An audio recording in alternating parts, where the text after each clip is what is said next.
Ahojte milé žienky, rozhodla som sa, že občas vám pridám aj video, ktoré sa bude týkať mojej praxe a čo som sa naučila počas 15 rokov práce so ženami.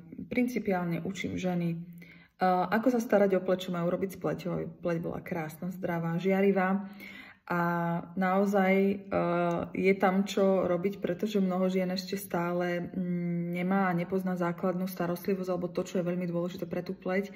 A veľa žien robí chyby, ktoré potom vedú k mdlej, povednutej a sivastej pleti alebo šupinatej pleti. Takže dnes v tomto videu sa budem venovať konkrétne jednej veci, ktorú som si vybrala a to je veľmi teraz aktuálna vec.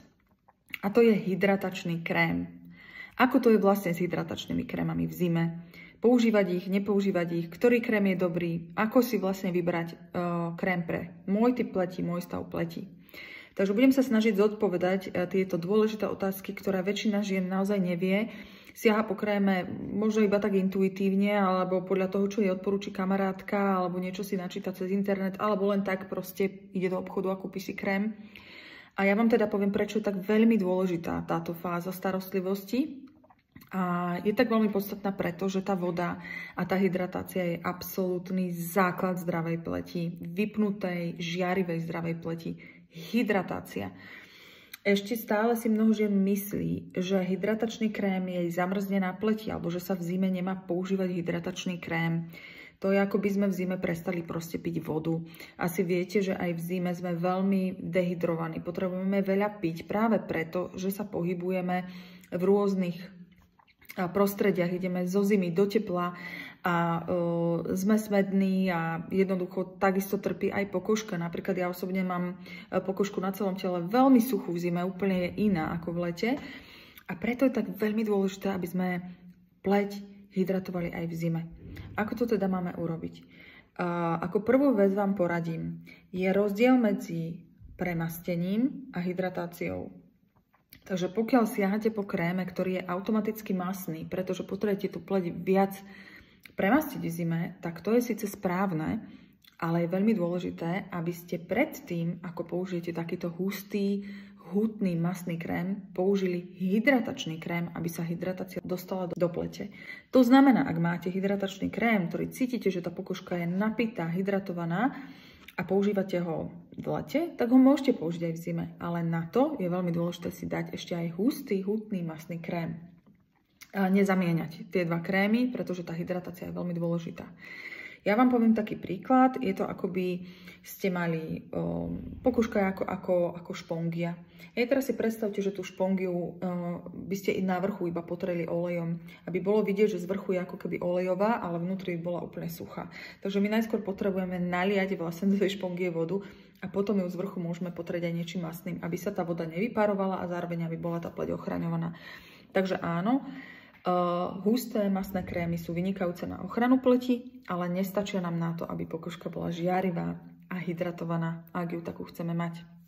Nehovoriac o tom, že ak chodíme vonku a tešíme sa proste z tohto krásneho zimného počasia, tak tá pokožka sa z toho moc neteší, pretože ona vtedy maká na 1000% a potrebuje ochraňovať. Ochranná bariéra na koži, hydrolipidický ochranný film, vtedy maká na 1000%, aby tú kožu vlastne ochránil pred vysušením, pred popraskaním a pred možnými nejakými problémami, ktoré by na tej pleti mohla spôsobiť zima a mráz, vietor, voda a tak ďalej. To je základ, čo sa týka hydratačného krému. Ďalšia vec je SPF faktor, ktorý ja odporúčam. Používajte špeciálny krém s ochranným faktorom, ktorý je vyslovene určený na ochranu pleti pred UVA a UVB žiarením. Dáva sa ako posledný. Čiže ak si kupujete veci 3 v jednom, 10 v jednom, že je to všetko v jednom a je tam aj faktor a nemusíte si nič natrieť, tak navyše, tak vás musím sklamať, že takéto riešenia nie sú pre vašu pleť výhrou.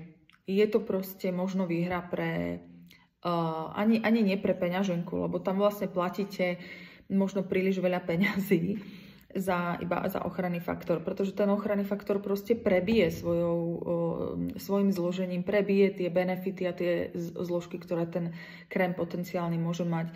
Preto je lepšie kúpiť si kvalitný, dobrý hydratačný krém na to si dať ochranný krém, ktorý bude masnejší. Po prípade ten ochranný krém môže mať v sebe aj UV faktor a ten sa dáva ako posledný. Určite odporúčam používať aj make-up, pretože môžem vám povedať, že naozaj ja vidím obrovský rozdiel. Keď ku mne ženy prídu, tie, ktoré používajú a nepoužívajú make-up, naozaj ženy, ktoré nepoužívajú make-up, majú tú pleť o mnoho zničenejšiu a skôr tam vidieť to starnutie. Aj keď samozrejme ženy, veľa žien preferuje čo najmenší zásah do pletí, čo najjednoduchšie alebo také prírodné zloženia a tým pádom sa vyhýbajú tomu make-upu.